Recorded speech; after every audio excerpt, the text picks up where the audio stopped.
Hello students मु गोपाल आपण ମାନଙ୍କୁ ସ୍ୱାଗତ କରୁଛି ଆପଣ ମାନଙ୍କୁ ୟୁଟ୍ୟୁବ ଚ୍ୟାନେଲ ଚାଲ ପଢିବାକୁ। ତ ପିଲାମାନେ କେମିତି ଅଛ? ବାସ୍ ଆଶା କରୁଛି ସମସ୍ତେ ବହୁତ ହି ଭଲରେ ଥିବ। ତ ପିଲାମାନେ ତମର ଏକ୍ସାମ ପ୍ରିପାରେସନ କେମିତି ଚାଲିଛି? ତମର ଏକ୍ସାମ ପ୍ରିପାରେସନ ବହୁତ ବଢିଆ ଚାଲିଥିବ ଆଶା କରୁଛି। ଆଚ୍ଛା ପିଲାମାନେ ତମେ ମାନେ ଜାଣି ସାରିଥିବ କଣ ନା ଆମେ କଣ କରୁଛେ ନା ଗୋଟେ ଏମସିକ୍ୟୁ ମହାମାରାଥନ ଷ୍ଟାର୍ଟ କରିବାକୁ ଯାଉଛେ ବା ଷ୍ଟାର୍ଟ କରିଦେଇଛେ, ଠିକ ଅଛି ନା। ଏମସିକ୍ୟୁ ମହାମାରାଥନ ଷ୍ଟାର୍ଟ କରୁଛେ ଯେ କି ମେଥ, ବେସିକାଲି ମେଥ ଆଉ ସାଇନ୍ସ, ମେଥ ଆଣ୍ଡ ସାଇନ୍ସ ରେ ଆମେ एमसीक्यू रो मोस्ट इंपोर्टेंट एमसीक्यू आम आम डिस्कसन करिया जाउछे। तो सेमती का आजिकार टॉपिक आजिकार सेशन ले कोन अछि पिला माने ना फिजिकल साइंस रो कार्बन ओ एहार यौगिक रो हमें मोस्ट इंपोर्टेंट 20 क्वेश्चन हमें डिस्कशन करिया जाउछे। पूर्व क्लास रे भी जेमती हमें डिस्कशन करथिले ए क्लास रे भी हमें सेमती डिस्कशन करिया। तो निहाती चैनल टी को जदी नुवा अछि निहाती चैनल टी को सब्सक्राइब कर दबो, काहे कि ना हमें प्रत्येक सप्ताह रो मंगलवार गुरुवार और शनिवार दिन नहीं आछे 8टा सकाळ 8टा बेलको हमें नुवा भिडियो नहीं आछे। निहाती भाबरे जदी चैनल टी को सब्सक्राइब कर दो नुवा नुवा भिडियो तुमे पाई जिवो। अच्छा तमे देखि पारतो पिला माने प्रत्येक एग्जाम रे तुमर प्राय 50% तुमर कोन पड़छ ना एमसीक्यू पड़छ। तो सेही एमसीक्यू को हमर तुमर स्ट्रांग करिया पई नहीं आछे हम एही सेशन टी। तो निहाती चैनल टी को सब्सक्राइब कर दो, गोटे गोटे लाइक निहाती कर दबो।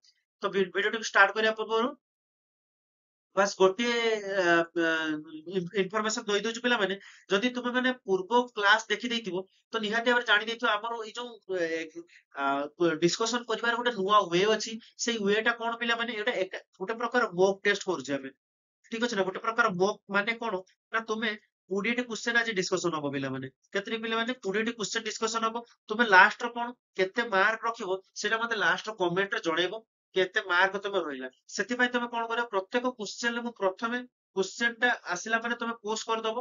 पोस्ट रे तुमे क्वेश्चन पढिबो आंसर जानिबो। एक हमर कॉपी नोट रे तुमे कोन करियो एक number A B C D जहां तमरो लागुच जहां आंसर हबो सेही आंसर हिसाब रे तुमे लिखि दबो। लास्ट रे मु कोन करबी तमे जतले तुमको आंसर कहबी सेही क्वेश्चन रे आंसर संगे संग कहि देबी। कहि सारला परे तुमे सेठी ठीक मारियो भूल मारियो एमतिया करिकि तुमे जानि परिबो 20 रो केते मार्क रहिला। लास्ट रे मते कोन करियो कमेंट रे कोन करियो पिला माने ना नेम रे तुम ना रखिबो आ सब स्कोर किबा मार्क रे तुमरो केते मार्क रहिला सेमतिया रखिकि मते शेयर हमर कमेंट रे जणाइबो, ठीक अछि ना पिला माने। याकू करिया द्वारा कोन हो पिला माने मु जानि परिबि मो पिला माने जो माने देखुछनी मो वीडियो से माने केते मार्क रखछनी आ को लेवल रे अछनी सेही हिसाब रे मु क्वेश्चन को डेवलप करिकि आनिबि। जदि पिला माने तुमर सब कम मार्क रहउछ निहाती भाबरे पूरा इजी क्वेश्चन नै आसी आ जे तुमर माने बढ़िया मार्क रहउछ निहाती भाबरे मु आहुरी डिफिकल्ट क्रिटिकल क्वेश्चन नै तुम पई आसीबि। तो बिना टाइम वेस्ट करी चलो वीडियो टी को स्टार्ट करिबा। स्टार्ट करिया प्रथम क्वेश्चन हम स्क्रीन ऊपर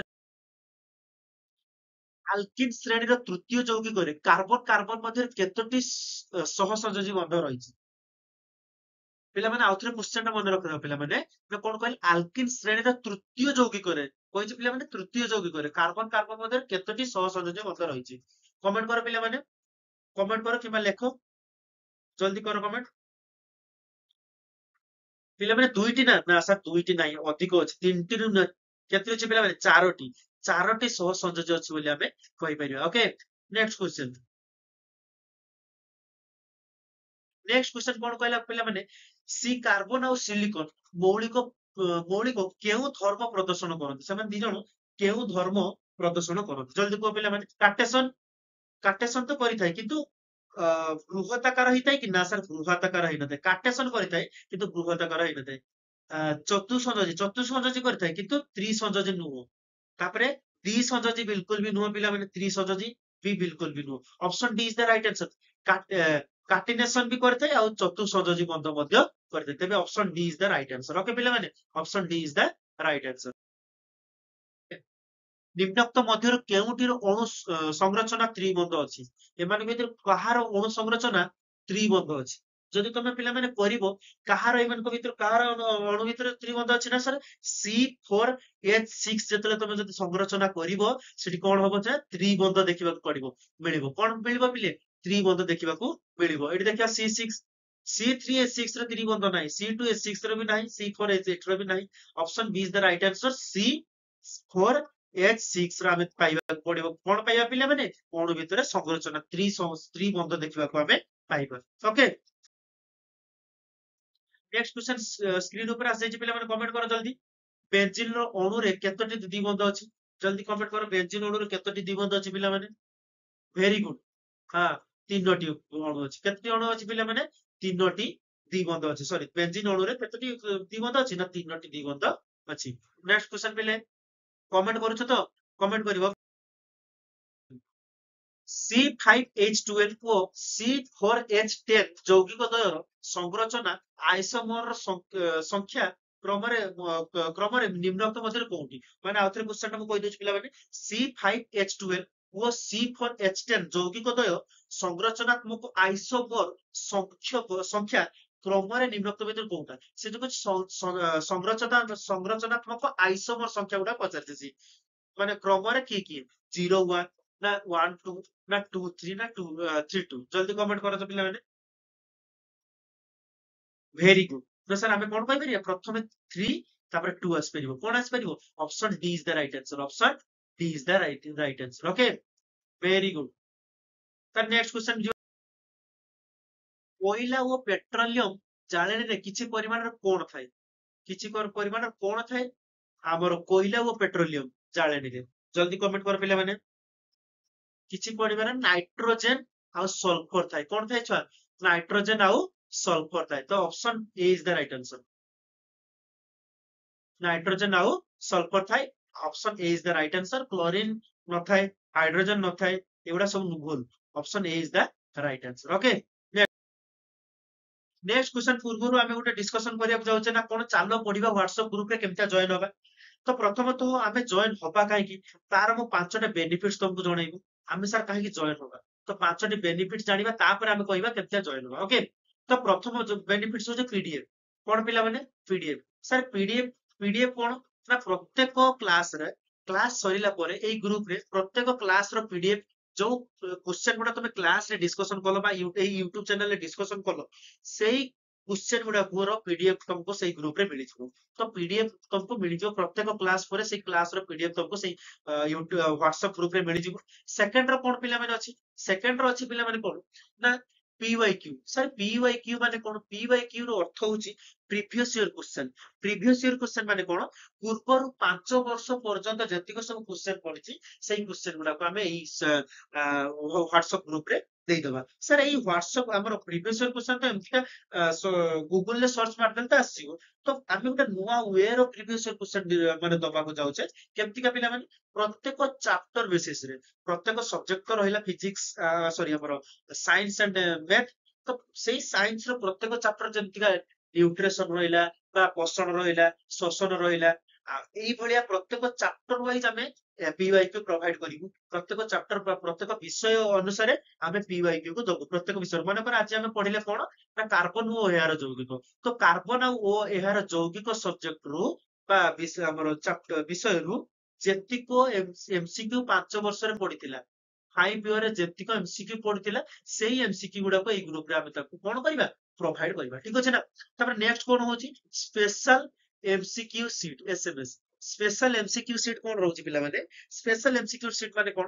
ପିଲାମାନେ ଆମେ ଯୋଉ ଏଇ ଚାପ୍ଟରରେ ପ୍ରତ୍ୟେକ ଚାପ୍ଟରରେ କଣ ଏତିକି କ୍ୱେଶ୍ଚନ କଲେ ବା PYQ ଆଉ PDF କ୍ୱେଶ୍ଚନ କରିଦେଲେ କଣ ଆମେ ଫାଇନାଲ ହେଇଯିବ? ନା, ଫାଇନାଲ ଏତିକି ହବନି। ଆମକୁ SMS କରିବାକୁ ପଡିବ। SMS ମାନେ କଣ? Special MCQ seat. Special MCQ seat ମାନେ କଣ? ପ୍ରତ୍ୟେକ ଆମର କ୍ଲାସ ପରେ ସେଇ ସବଜେକ୍ଟର ଯୋଉ କ୍ଲାସଟା ଆମେ କଲେ ସେଇ ସବଜେକ୍ଟର ପ୍ରାୟ ଆମେ କଣ 60ରୁ 100 ଖଣ୍ଡ MCQ ଆମେ ତାକୁ ଡିସ୍କସନ କରିବା। ଆମର 60ରୁ 100 ଖଣ୍ଡ MCQ ଆମେ ସେଠି ପ୍ରୋଭାଇଡ କରିବାକୁ ଯାଉଛେ। କୋଉଠି ପିଲାମାନେ? ନା ସେଇ ହ୍ୱାଟ୍ସଆପ ଗ୍ରୁପରେ। କୋଉଠି? ସେଇ ହ୍ୱାଟ୍ସଆପ ଗ୍ରୁପରେ। ଯାହା ଫଳରେ କି ତମେ ପୁରା ପାଣି ହେଇଯିବ, ସେ ବିଷୟଟା ତମେ ପୁରା ପାଣି ହେଇଯିବ। MCQ ର ଯୋଉ କ୍ୱେଶ୍ଚନ ଟା କରିବ ସେଇ କ୍ୱେଶ୍ଚନ ଟା ତମେ ପୂର୍ବରୁ ଅଲରେଡି କରିସାରିଥିବ ବା ପ୍ରାକ୍ଟିସ କରିସାରିଥିବ। ଠିକ ଅଛି ନା? ଆଚ୍ଛା, ନେକ୍ସଟ କଣ ପିଲାମାନେ? 1-to-1 ମେଣ୍ଟରସିପ। 1-to-1 ମେଣ୍ଟରସିପ। 1-to-1 ମେଣ୍ଟରସିପ ର ଅର୍ଥ କଣ ପିଲାମାନେ? ପ୍ରତ୍ୟେକ ପିଲା ନିଜ ନିଜର ପ୍ରୋବ୍ଲେମକୁ ସେଇଠି ସେୟାର କରିପାରିବ ବା ତାଙ୍କୁ ଗୋଟେ ନମ୍ବର ଦିଆଯିବ। ସେ ନମ୍ବରରେ ତମେ ପ୍ରତ୍ୟେକ ପ୍ରୋବ୍ଲେମ ର ସଲ୍ୟୁସନ ପାଇପାରିବ। ପ୍ରତ୍ୟେକ ଡିଷ୍ଟରବାନ୍ସ କଣ ହଉଛି, କଣ ଅସୁବିଧା ହଉଛି ତମର ଷ୍ଟଡିରେ, ସବୁ ପ୍ରକାର ସଲ୍ୟୁସନ ତମକୁ ସେଠି ମିଳିପାରିବ। ଠିକ ଅଛି? ଆଉ ଗୋଟେ କଣ? ଡିସ୍କସନ ହେଇପାରିବ। କଣ ପିଲାମାନେ? ଡିସ୍କସନ ହେଇପାରିବ। ତମର ନିଜ ସାଙ୍ଗ ଭିତରେ ତମର କଣ କରିପାରିବ? ନିଜେ ଡିସ୍କସନ କରିପାରିବ। କୋଉଠି? ଏଇ ଗ୍ରୁପ ଭିତରେ। ହେଲା, ଠିକ ଅଛି ପିଲାମାନେ? ତ ନିହାତି ଭାବରେ ଚ୍ୟାନେଲଟିକୁ ସବସ୍କ୍ରାଇବ କରିଦବ ଆଉ ଏଇ ଗ୍ରୁପରେ ଜଏନ ହବା ହେଇଯିବ। ତ ତାପରେ କଣ କ୍ୱେଶ୍ଚନ ଆସିଲେ ସାର୍ ଆମେ ଗ୍ରୁପରେ ଜଏନ ହବା କେମିତି? ସାର୍ ଆପଣ ତ ବଢିଆ ବେନିଫିଟ ଗୁଡା ସବୁଗୁଡା କହିଦେଲେ, କିନ୍ତୁ ଆମେ କେମିତି ଜଏନ ହବା? ଆଚ୍ଛା, ଜଏନ ହବା ପୂର୍ବରୁ କଣ ନା ଜଏନ ହବା ପାଇଁ କଣ ଗୋଟିଏ ଜିନିଷ, କଣ ଗୋଟେ ନମ୍ବର ଲେଖିନିଅ ପିଲାମାନେ, 7205 892090 ପିଲାମାନେ ଏଇ ନମ୍ବରଟା ଲେଖି ନେଇଛ। ଏଇ ନମ୍ବର ନମ୍ବରରେ କଣ କରିବ ପିଲାମାନେ, ଏଇ ନମ୍ବରରେ କଣ କରିବ ତମେ ମେସେଜ କରିବ। କଣ ମେସେଜ କରିବ ସାର୍, ସାର୍ ଏଡ୍ ମି। କଣ ଲେଖିବ ସାର୍, ସାର୍ ଏଡ୍ ମି, ସରି ସାର୍ ଏଡ୍ ମି, ବାସ୍ ଏତିକ ଲେଖିବ। ଏଡ୍ ମି ଲେଖିଦେଲେ କଣ କରାଯିବ, ତମକୁ ସେଇ ଗ୍ରୁପ ରେ ଏଡ୍ କରିଦିଆଯିବ। ବାସ୍ ଏତିକ ଲେଖିଦବ। ଏଇ ନମ୍ବରରେ କଣ କରିବ, ହ୍ୱାଟ୍ସଆପ ରେ ଲେଖିଦବ। ହ୍ୱାଟ୍ସଆପ ରେ ଲେଖିଦବ ସାର୍ ଏଡ୍ ମି, ବାସ୍ ଏତିକି ଲେଖିଦେଲା ମାନେ ତମକୁ ସେଇ ଗ୍ରୁପ ରେ ଏଡ୍ କରିଦିଆଯିବ। ଓକେ, ତ ଏତିକି ବେନିଫିଟ୍ସ ରହିଲା। ଏତିକି ଆଜି ମାନେ ଏଇ ହ୍ୱାଟ୍ସଆପ ଗ୍ରୁପ ରେ ବହୁତ ପିଲାମାନେ ଜଏନ ହେଇଯାଇଛନ୍ତି ଓଡିଶାର। ତ ତମେ ମାନେ ବି ଜଏନ ହେଇଯାଉ ବହୁତ ଜଲ୍ଦି। ବହୁତ ଜଲ୍ଦି ନୂଆ ସରପ୍ରାଇଜ ବି ତମ ପାଇଁ ଆସୁଛି, ଠିକ ଅଛି ନା। ଅଛି ପିଲାମାନେ କଣ, ବିଜ୍ଞାନ ଗାରରେ ପ୍ରଥମେ ୟୁରିଆ କେଉଁ ଯୌଗିକରୁ ପ୍ରସ୍ତୁତ ହେଇଥାଏ? ବେଞ୍ଜିନ ତିଆରି ହେଇପାରିବ ୟୁରିଆ? ନା ସାର୍ କାର୍ବନ ଡାଇଅକ୍ସାଇଡ ବି ନୁହଁ, ଏମୋନିଆ ସିଆନେଟ ର ବି ନୁହଁ। କଣ ନା ଏମୋନିଆ। ଏମୋନିଆରୁ କଣ ତିଆରି ହଉଥିଲା ଆଗରୁ, ଯୌଗିକ ଏମୋନିଆ ଯୌଗିକରୁ ପ୍ରସ୍ତୁତ ହଉଥିଲା। ବୁଝିପାରୁଛ ନା, ୟୁରିଆ ଟା ଏମୋନିଆ ଯୌଗିକରୁ ପ୍ରସ୍ତୁତ ହଉଥିଲା। ନେକ୍ସଟ କ୍ୱେଶ୍ଚନ ପିଲାମାନେ ଜଲ୍ଦି କମେଣ୍ଟ କର।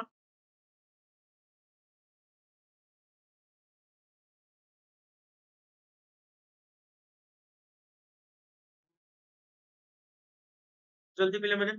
ଆଚ୍ଛା, ନେକ୍ସଟ କ୍ୱେଶ୍ଚନ, ନିମ୍ନୋକ୍ତ କେଉଁ ପରିସ୍ଥିତିରେ ଆଲକୋହଲ ଗୁଡିକ କାର୍ବୋସିଲିକ ଏସିଡ ରେ ପରିଣତ ହେଇଯାଏ? ଆଲକୋହଲ ଗୁଡିକ କାର୍ବୋସିଲିକ ଏସିଡ ରେ ପରିଣତ ହେଇଯାଏ କୋଉ ପରିସ୍ଥିତିରେ? ଜଲ୍ଦି କୁହ ଜଲ୍ଦି ପିଲାମାନେ।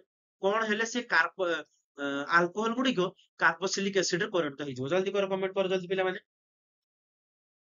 କ୍ଷାରିୟନି, ନା ସାର୍ କ୍ଷାରିୟ ନୁହେଁ, ଅମ୍ଳୀୟ ବି ନୁହେଁ, କ୍ଷାରୀୟ ବି ନୁହେଁ। କଣ ନା ସାର୍ ପ୍ରଶମିତ। ପ୍ରଶମିତ KMnO4 ର ସହିତ କଣ ଜଳଟା ହେଲେ ସେ କଣ ହବ, ଆଲକୋହଲ ଟାକୁ କଣ ହେଇଯିବ ନା କାର୍ବୋସିଲିକ ଏସିଡ ରେ ପରିଣତ ହେଇଯିବ। ଆଲକୋହଲ ଟା କାର୍ବୋସିଲିକ ଏସିଡ ରେ ପରିଣତ ହେଇଯିବ। ତେବେ option D is the right answer. Next question ପିଲା, ନେକ୍ସଟ କ୍ୱେଶ୍ଚନ କଣ କହିଲା, 16ଟି ଉଜାନ ଲାଗିଥିବା ଆଲକାଇନ ରେ କେତୋଟି କାର୍ବନ ଅଛି?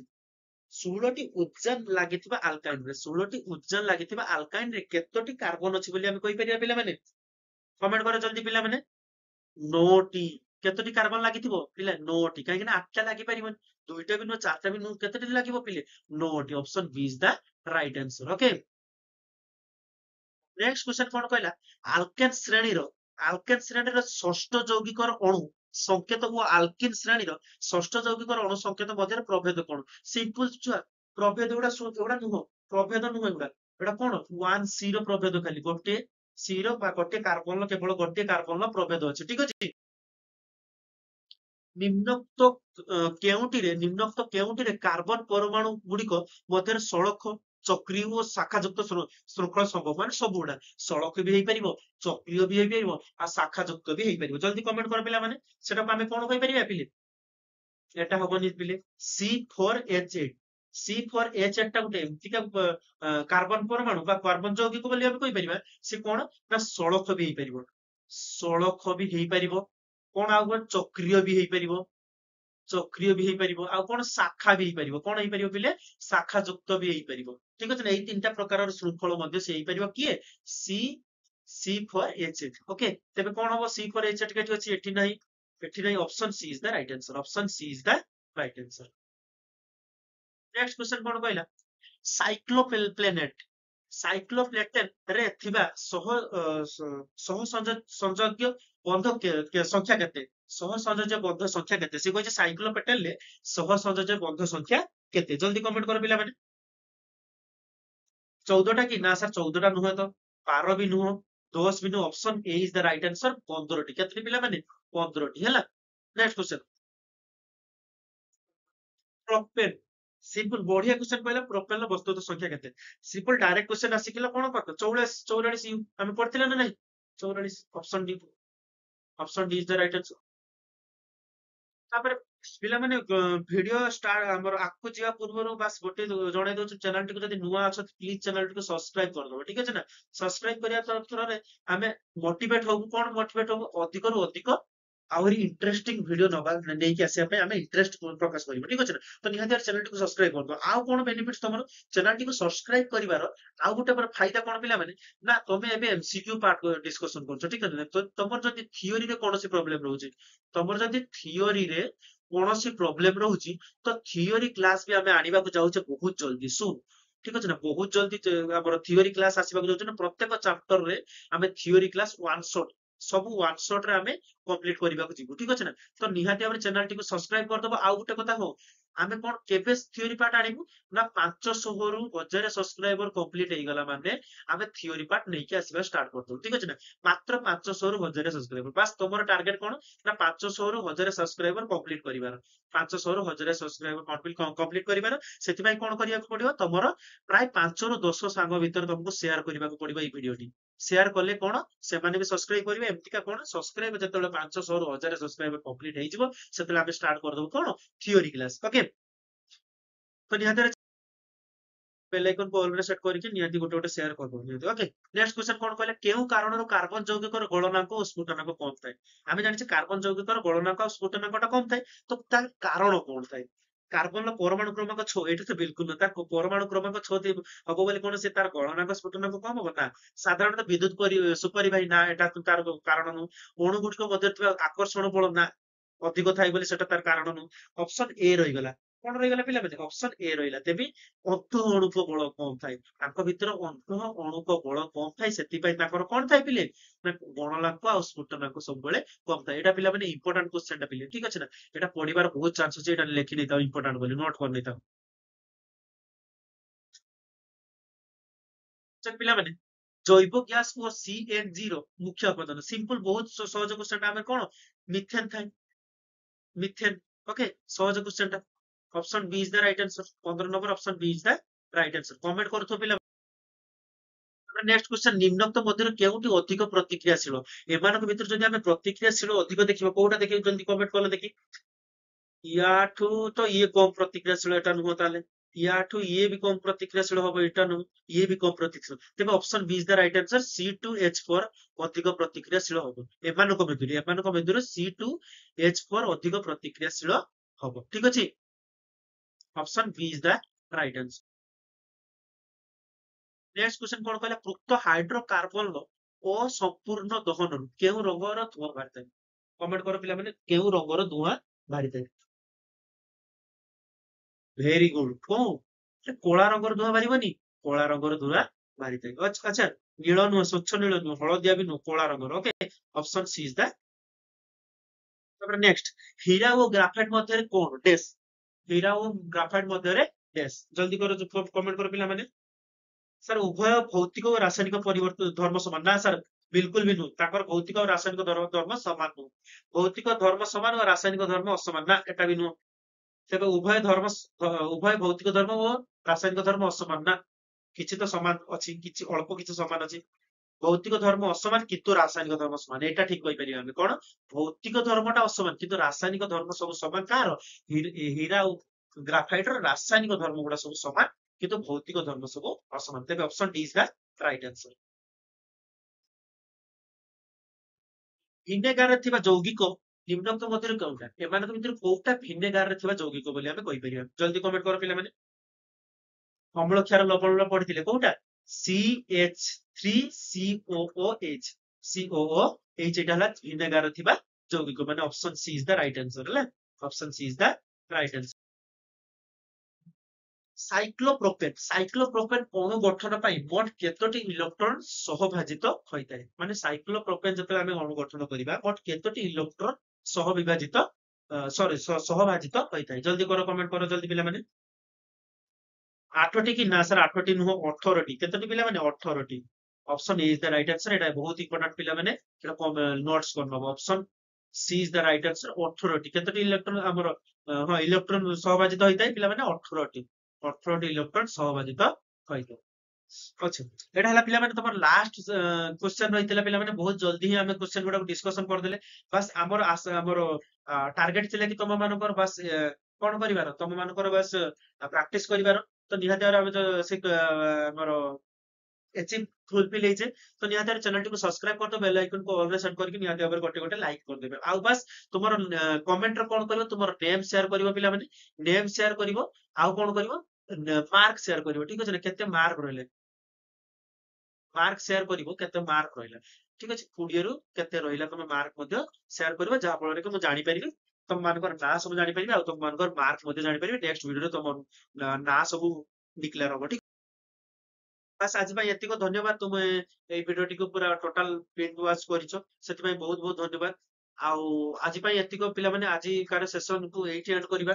ନିହାତି ଭାବରେ ଯଦି ଚ୍ୟାନେଲଟିକୁ ନୂଆ ଥିବ ନିହାତି ଭାବରେ ଚ୍ୟାନେଲଟିକୁ ସବସ୍କ୍ରାଇବ କରିଦବ, ଆଉ ଗୋଟେ ଗୋଟେ ବେଲ ଆଇକନ ରେ ଅଲ୍ ସେଟ୍ କରିକି ଗୋଟେ ଗୋଟେ ନିହାତି ଲାଇକ୍ କରିଦବ। ଯଦି 1% ବି ତମକୁ ଭଲ ଲାଗିଲା ତ ନିହାତି ଭାବରେ ନିଜ ଚ୍ୟାନେଲଟିକୁ ସବସ୍କ୍ରାଇବ କରିକି ଗୋଟେ ଗୋଟେ ଲାଇକ୍ କରିଦବ। ଆଚ୍ଛା, ଆଜି ପାଇଁ ଏତିକ। ଜୟ ହିନ୍ଦ, ଜୟ ଭାରତ, ଜୟ ଜଗନ୍ନାଥ।